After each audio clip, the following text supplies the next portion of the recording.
Assalamualaikum warahmatullahi wabarakatuh. Perkenalkan, nama saya Nuzulina Setikasari dari jurusan Tadris Ilmu Pengetahuan Sosial. Pada kesempatan kali ini, saya akan mengulas terkait bagaimana sikap kita jika terjadi bencana. Dalam hal ini, tema yang kita bahas adalah tanggap bencana. Seperti yang telah kita ketahui bahwasanya Pulau Jawa mempunyai 7 gunung berapi yang masih aktif. Di antaranya ialah Gunung Semeru, Gunung Bromo, Gunung Kelut, Gunung Raung, Gunung Ijen, dan juga Gunung Lamongan. Serta ada satu gunung lagi yaitu Gunung Arjuna. Karena itu Pulau Jawa ialah daerah yang sangat rawan sekali terjadi gempa bumi. Bahkan gempa berskala besar akan dapat merobohkan apapun di muka bumi yang tak kukuh dan rapuh.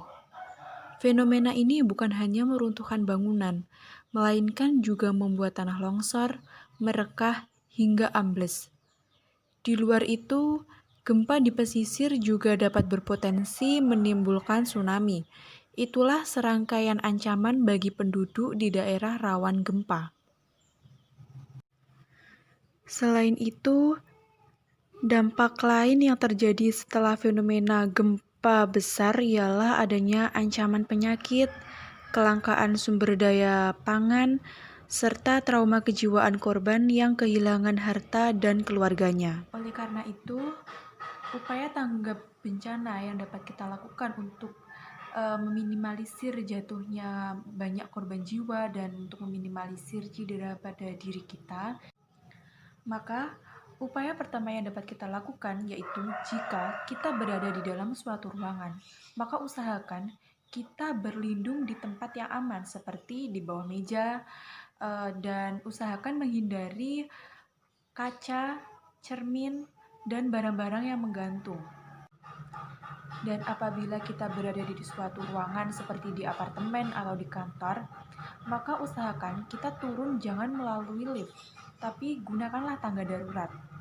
Jika kita berada di ruang terbuka, maka segeralah mencari tempat yang luas, hindarilah pohon, jangan berlindung di bawah pohon ataupun yang dekat dengan tiang listrik, papan reklame, dan sebagainya. Jadi, hal pertama yang harus kita lakukan sebelum terjadi gempa ialah melakukan sosialisasi kebencanaan. Yang kedua adalah membuat konstruksi rumah yang tahan gempa. Yang ketiga, membuat dan memperhatikan sistem peringatan dini secara mandiri. Yang keempat yaitu mencari informasi terkait potensi kebencanaan yang mungkin terjadi di daerah kita dari media sosial ataupun dari televisi, radio, dan lain-lain. Dan yang kelima yaitu ikut melakukan dan melaksanakan simulasi kebencanaan. Mungkin itu saja yang dapat saya sampaikan. Semoga dapat memberikan sedikit informasi terkait upaya tanggap bencana. Wassalamualaikum warahmatullahi wabarakatuh.